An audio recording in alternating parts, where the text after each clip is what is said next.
Hello, and welcome to Game and Chat Lite, where we talk about the news and updates in the world of Nintendo. I'm your host, Mike, and joining me today is best friend of the Game and Chat. It is Pete Beckett of Rapid Reviews Radio Podcast. Pete, come and say hello. Hello. Hello, buddy. How's it going? Exhausted, but good.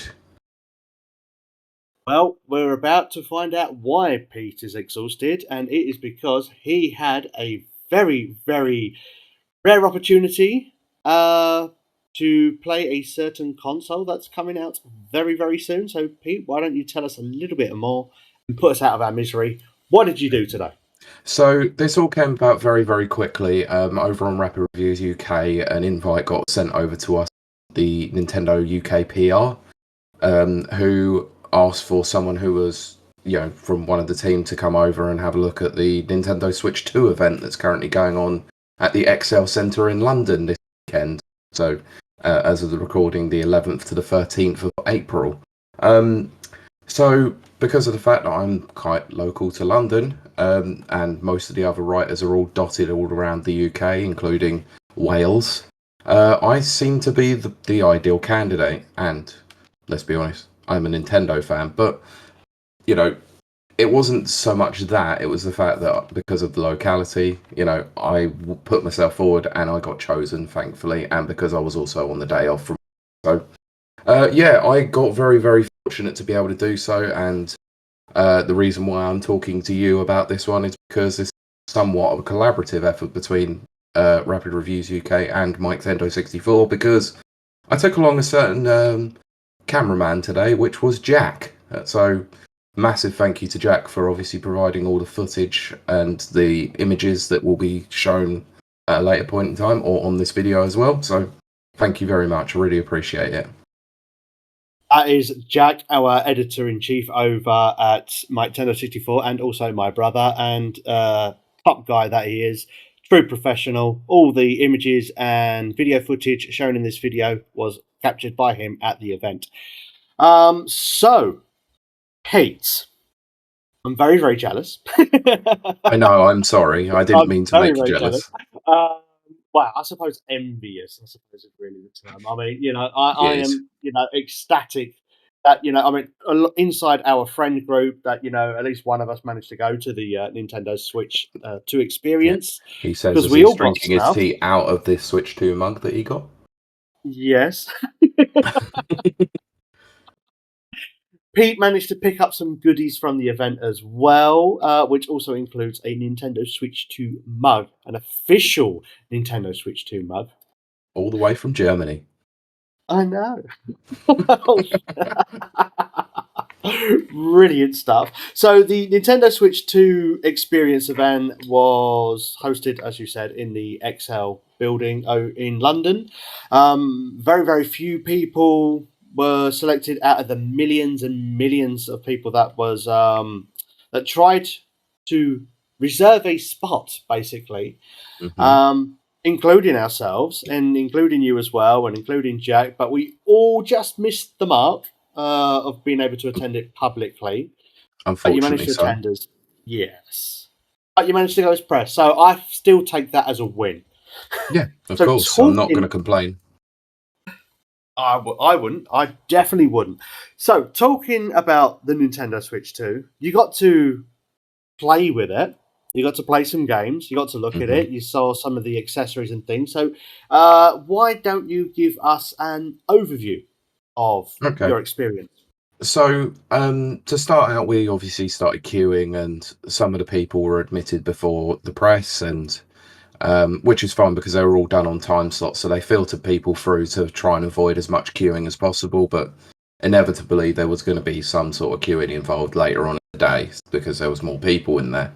So, as you went through the first section, when they opened up, a lot of the Nintendo staff or the people that were contractors to obviously help out for the day for the time invited you all in. We're all clapping, everyone coming in, so all very somewhat expect. They had like literally a row of booths that was set up solely for Mario Kart World. And I was looking through and I was like, is this it? and I thought, nah, this can't be it. But that thought did go through my mind as I literally play as Mario Kart and then done. No, that wasn't the case. So we started out by playing a bit of Mario Kart World. So managed to play it in both docked and handheld. And Okay. so played the first opportunity on docked. I'm not sure whether or not this was running at 4K through the dock or whether or not it was just 1080p because it looked like a lot of the cells were 80, so it's possible that it was just 1080-60. But even with that Okay. said, the game looks impressive and feels impressive. So if you play Mario Kart 8 Deluxe, and honestly, 50 million people have played Mario Kart 8 Deluxe, you're going to know exactly what you're going to get with Mario Kart World, except it feels tighter. I don't know how they've managed to do it, but it feels tighter, if you know what I mean. So, Right. You mean the controls? the controls are still exactly the same. You could literally pick the game up and go, what's the go buttons? No, I don't need to know because they're exactly the same. So, A to go, B to brake, triggers to boost, and weapons are on the other Shoulders. on the shoulders as well. So, Mm. what does make this game more interesting is the fact that when we were doing Grand Prix, rather than actually the standard start, these were all rolling starts, which was really weird to start with. Okay. But I really liked it because it essentially adds in. So, probably what it's done is it's chucked you in the middle of a Grand Prix in between two tracks that you've driven between, like was shown on the Nintendo Direct. So you've got the rolling start, but you still so you have a section, and I've sort of somewhat predicted that this would be the case in our previous discussion, Yeah. that you would lose all control in the countdown section. So you wouldn't be able to control anything except the accelerator. So you can still do your boost starts by getting down between 2 and 1 when it starts to fade, and you can Right. get a really good boost start from that. It feels faster to boost start now. So yeah, chucked us in. The main draw actually nowadays is that, from what I can gather, because this is all a big world, none of these Yeah. tracks are laps. They're sectors now. So Okay. if you remember what it was like playing Rainbow Road 64, and I know there was another Ice Outpost, I believe. No, that wasn't one of them. There was a few of the tour tracks I think were similar as well. They're all they're all changed throughout the varying stages of the course. So you never played one section the same, like each, you know, they weren't the same. So it wasn't like going through a lap.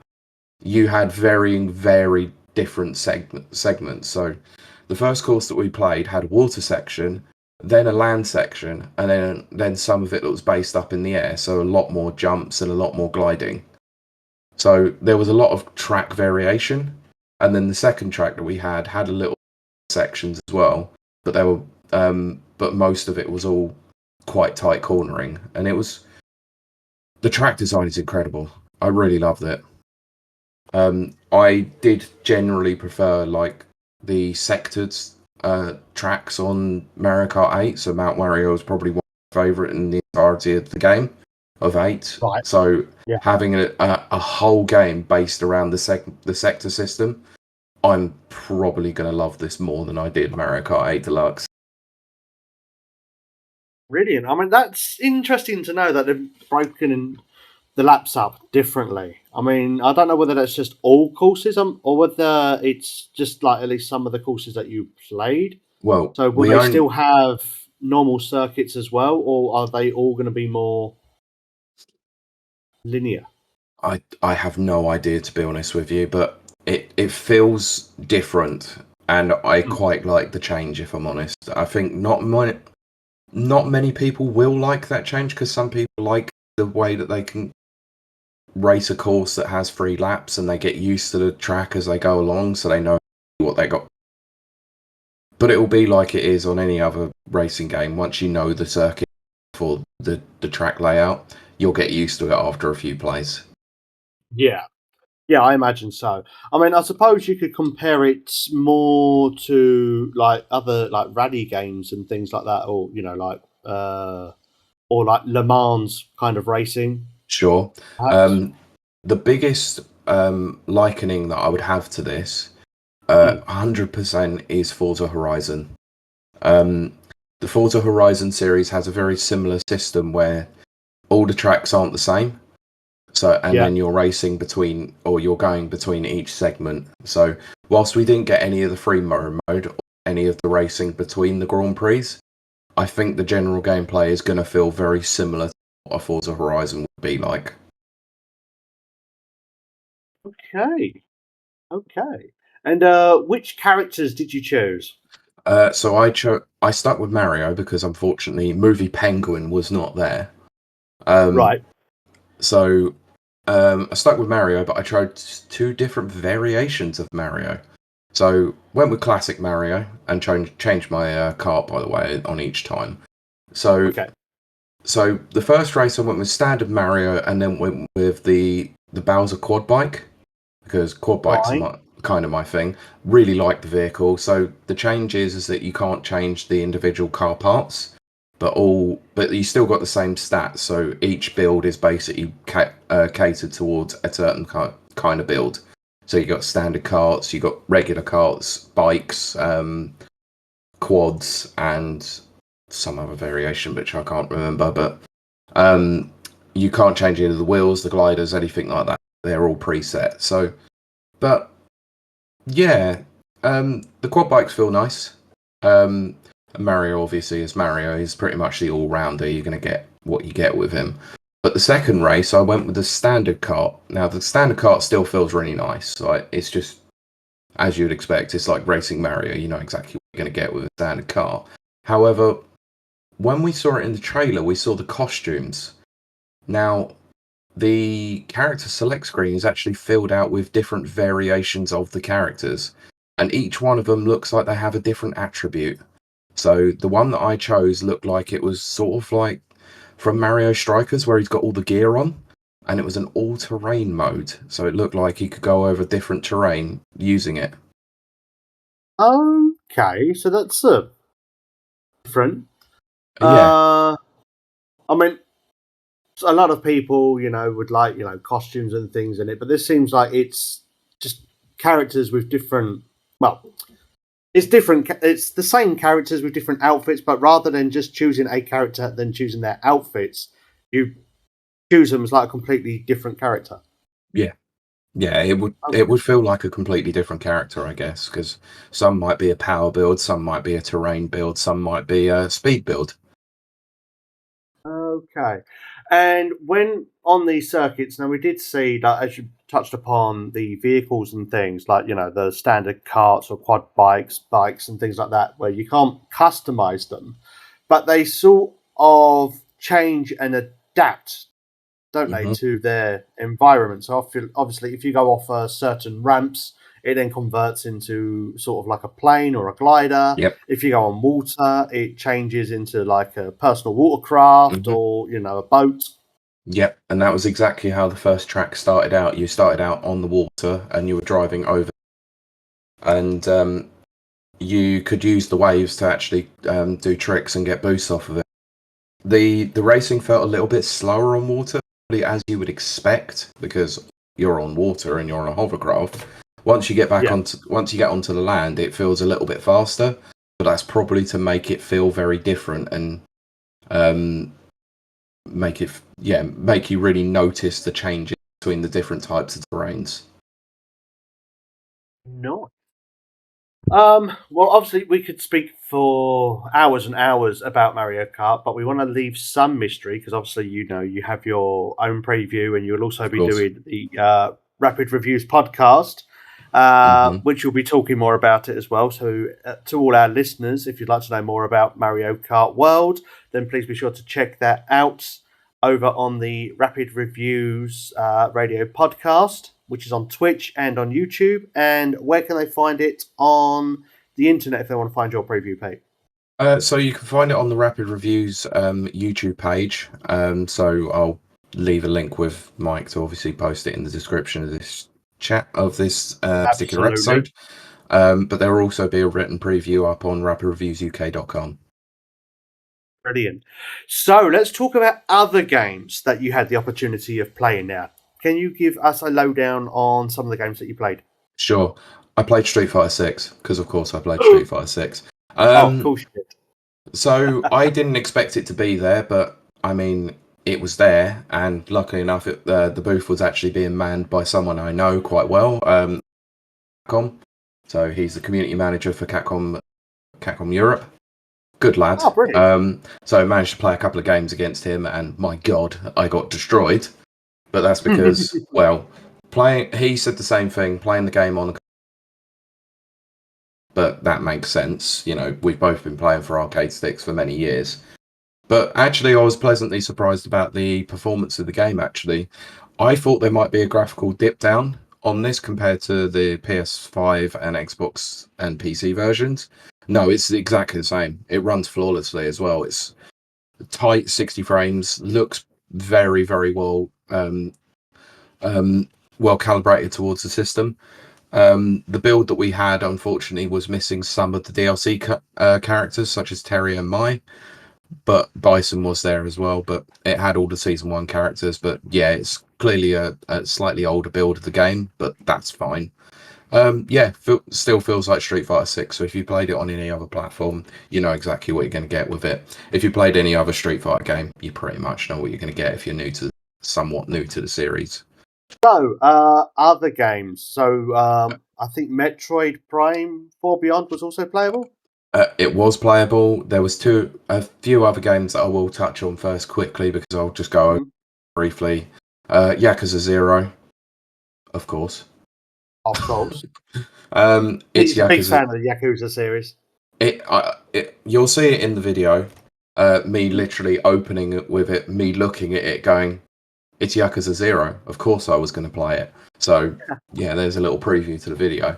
But yeah, it's exactly the same as a segment I played recently whilst playing the Steam Deck. So I compared this to the Steam Deck version. Identical, absolutely identical in performance, look, feel, everything. Don't know what the director's cut is going to be for it, but the only addition they've added that I could see was there's now an English dialogue option and a Chinese dialogue option. So that'll be quite nice. So probably utilising the English voice act previous games. Brilliant. So not bad.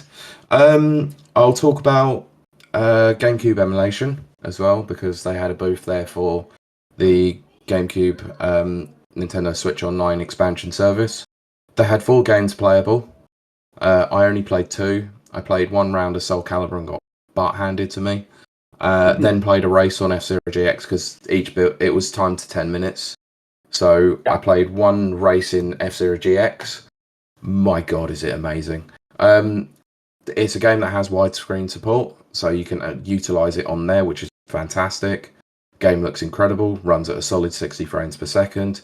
The online, it will have online to it, but we didn't get to try that out today.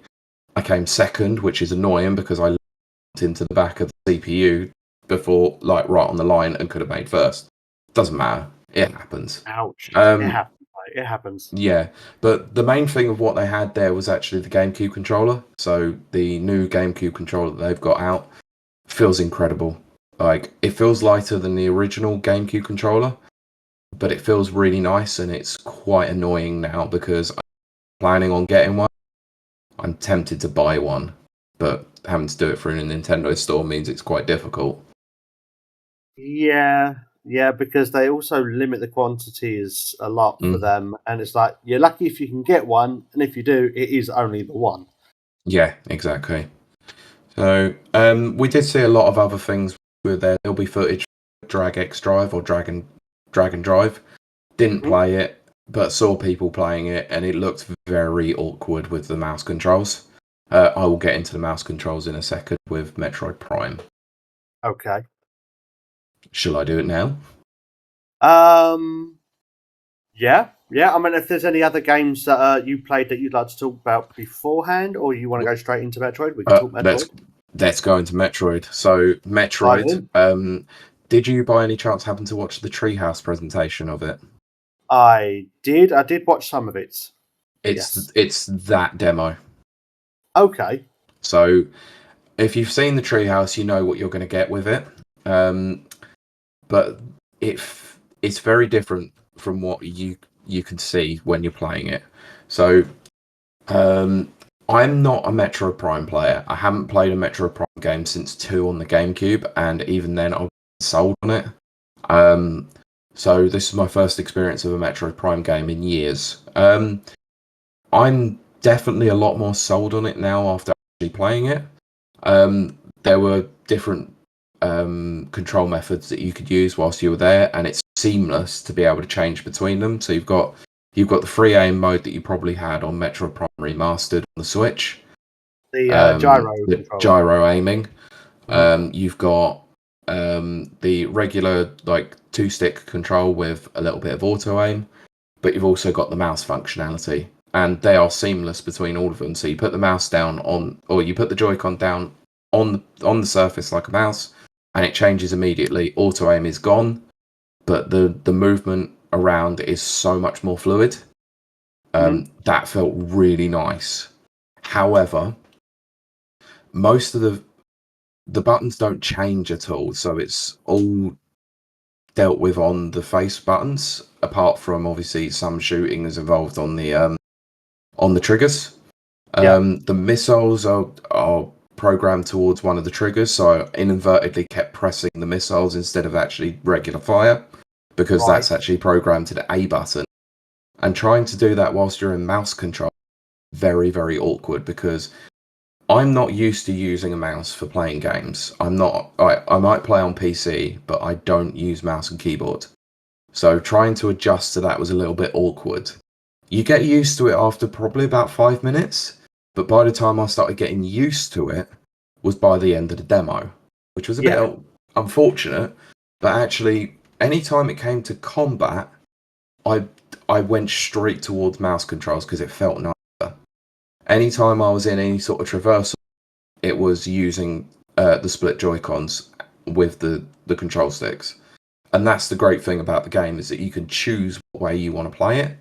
The game Mhm. looks impressive as well, like at 1080p 60 frames, because they did tell us specifically it was on the performance mode rather than the quality mode.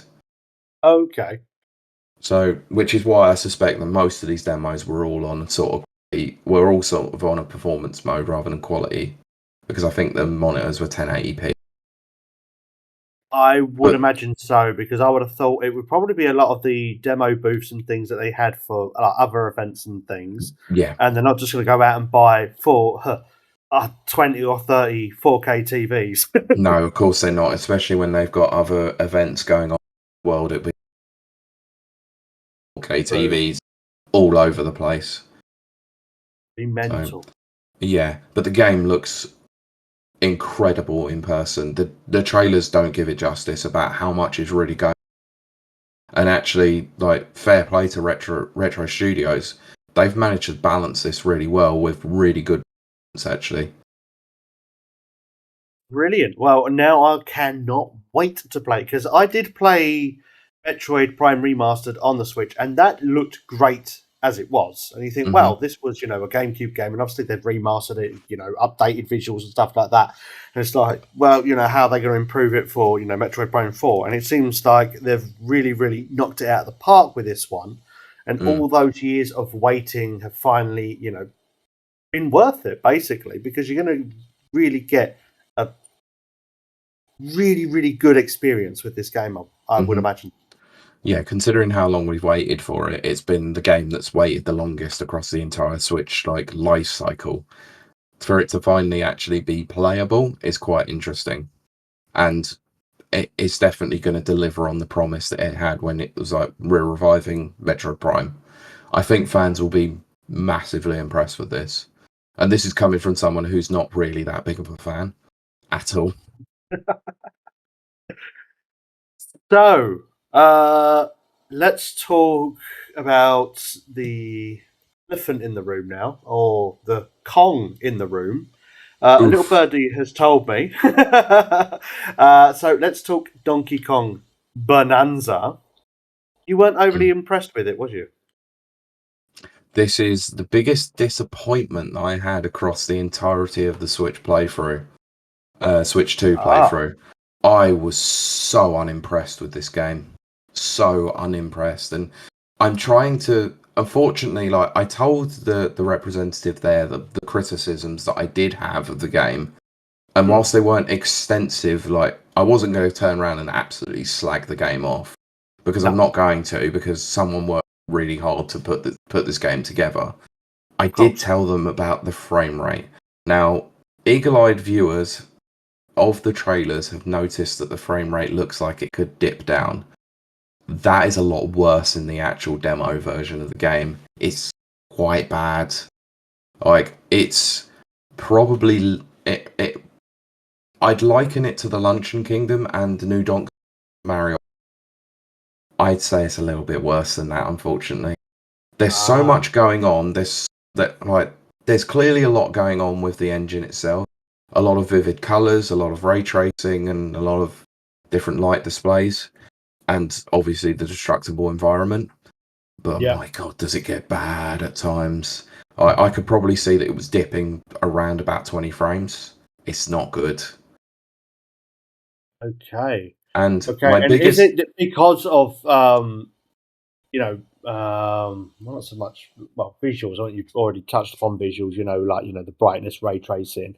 Is it a possibility because they are such large looking levels or worlds? I mean, is it levels? Is it worlds? Is it a um large so it's free open air environment? so it's what some games now like to call open zones, let's say. Right. So you have one particular island you're on. You can move all the way through the island itself, and they are quite expansive.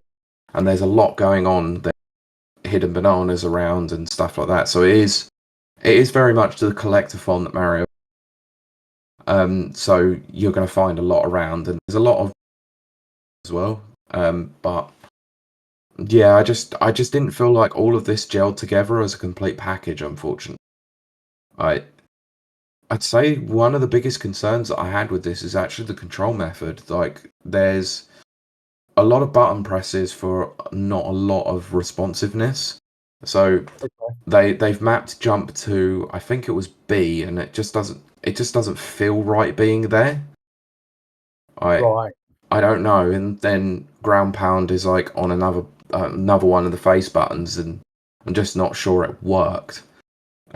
Grab, like, to throw, like, you have to pick something up and then you have to hold a trigger to then bring up a cursor to then have to throw it, and it doesn't feel very intuitive. And that's one of the biggest problems I have with it, is that usually Nintendo games are quite intuitive, and this didn't feel it. Ah. Almost Mm. seems like another team was working on the game. Maybe it was a younger team.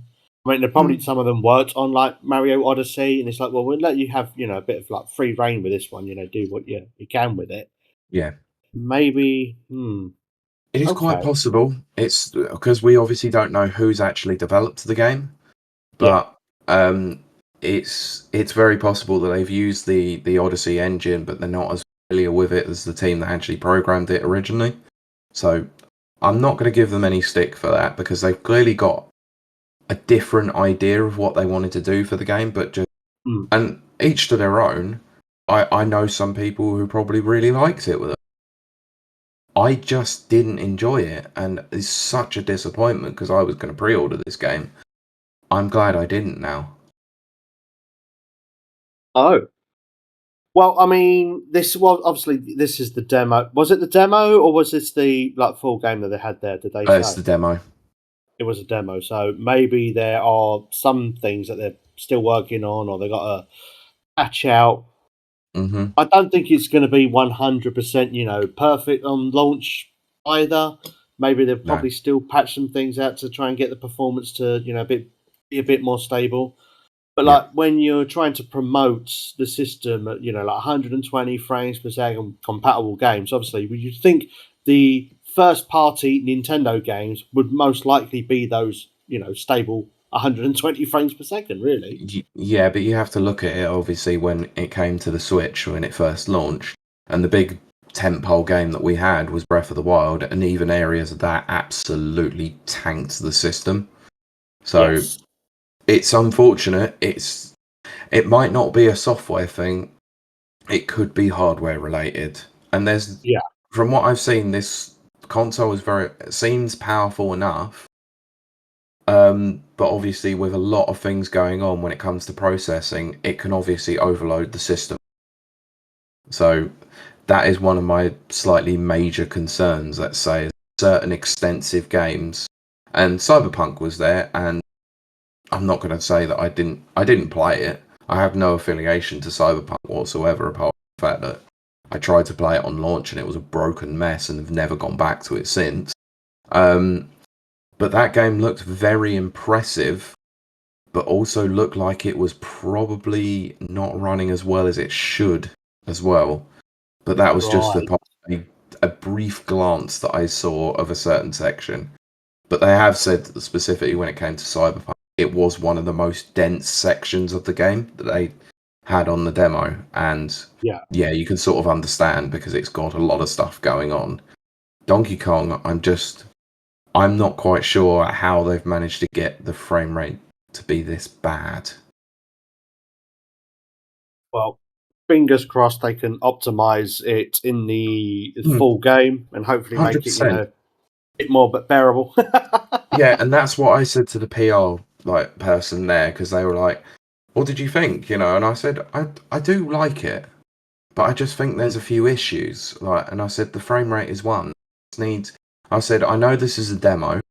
I know Mm. the game is still in progress. I'm not adverse to that point, Yeah. but there needs to be something in the quality control section.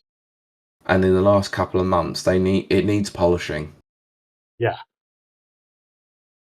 Absolutely. I mean, you got to think. I mean, this is not necessarily a launch title because obviously it comes out about a month after launch, but it's within that first year for that launch window, Hmm. so to speak. And it's one of the biggest games as well. Next to Mario Kart World, and it's Yeah. the Nintendo's next huge game for the system. Hmm. Really, really don't want it to tank the success which is going to come from the Switch too. So they're going to have a really really great launch, and then it comes around to the second game, and it's like, oh, this is a bit of a hot mess, and we really don't want Of that because it's Donkey Kong's first big 3D game in or since even 64. game game because when was the last outing for Donkey Kong that wasn't a remaster? Tropical Freeze in Was that 2014. 2014? So we're looking at well over 10 years as well. Yeah. And also, So I did you think, want? Sorry, did you want yeah, me go to on, go touch on. on the actual unit itself as well? Because I don't think we've really Yes, spoken we about it at can. all. We can, of course. I mean, we only touched Um, on its controls, haven't we? But yeah. So so what did you think of the actual system itself? I'll be brief on certain parts of it because I don't want to. Of Let's course. say. So the new Pro controller, absolutely incredible. If you've used the Pro controller before, this is just a slight upgrade on it, and I see nothing wrong with that. Hmm. Um, the Switch system itself, because I only played one game, Mario Kart. When we got onto the demo booth, we got to play one game in docked, one game in handheld. I got to have a look at various things with it, and actually the rep there, very understanding about what I was trying out with it as well. I tried out the kickstand. The Okay. kickstand feels very nice. Like it's not quite Switch OLED kickstand, like Hmm. of how firm that was. It doesn't take up too much real estate space, but it doesn't feel flimsy, which is one of my biggest concerns I thought I was going to have with it by the look of it. No, Yeah. it's solid. It's absolutely solid, and it's got the same sort of dip down and angle ratio that the Switch OLED had as well. So you can get it quite low down, which is good. Right. Um, the Joy Cons themselves feel a little bit different.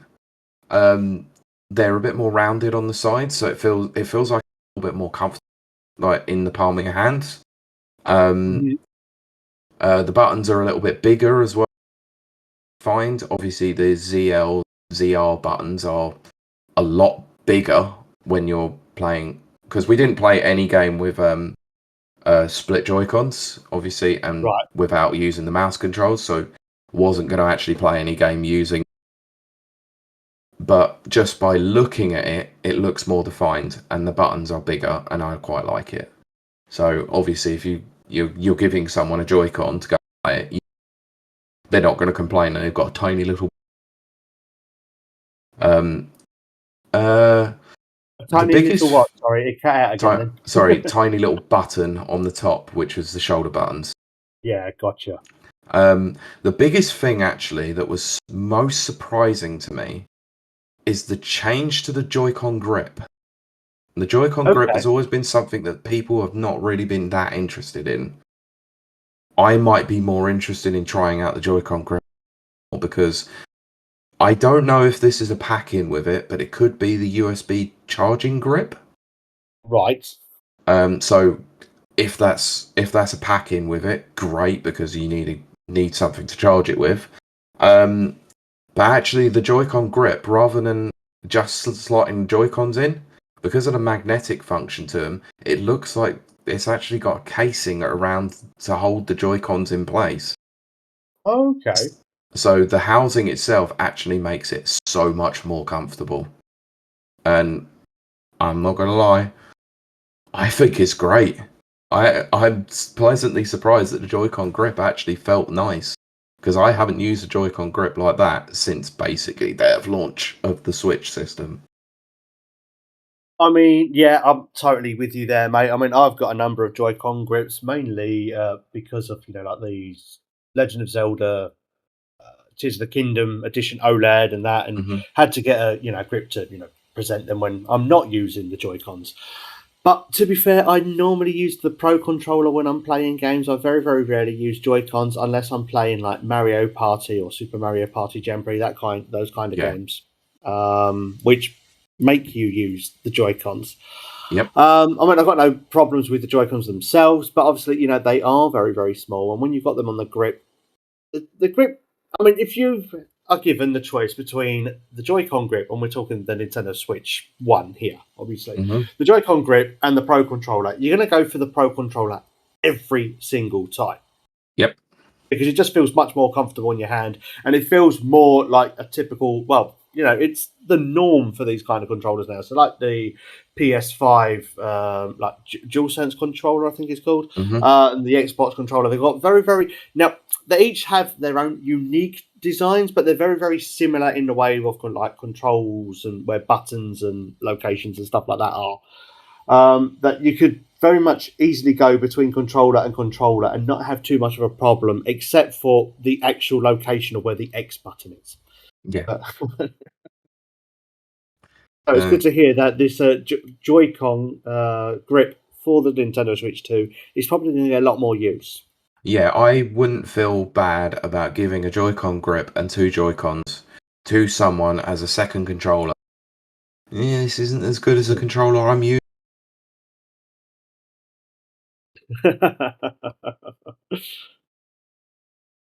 Well, I think that is going to do us for this episode. So thank you very, very much, Pete, for joining me today to talk about the Nintendo Switch 2, to talk about the Nintendo Switch 2 experience. Obviously, you're going to be talking a hell of a lot more about it over on the Rapid Reviews radio podcast on Twitch and also on YouTube. And also, you will be having your previews as well. So, Hmm. Pete, where can people find you? Floor's Yep. yours. So, like Mike said, I'm basically on the Rapid Reviews radio podcast, which is aired on Twitch live every Sunday at 7 or 7:30 p.m. UK time. A video and audio version does go up the next day onto YouTube, Spotify, Apple Podcasts, the like. You can also find the video version up on YouTube and Spotify, but the video that I'm going to be compiling with the footage that Jack helped put together should be going up onto YouTube hopefully within the next week. So try and still get within the range of people still talking about it and not SEO. But once it's up, obviously I'll get it post it out, and then Mike can share it out on the various social platforms. And so, but there will be a written version, uk.com, and there will also be a link to the YouTube video within that, embedded within that article as well. But you can also follow the podcast on Twitter at our Radio Pod, UK on Twitter as well at Rapid Reviews UK. Excellent. Well, thank you very much again, Pete. And until next time, everyone, keep on gaming.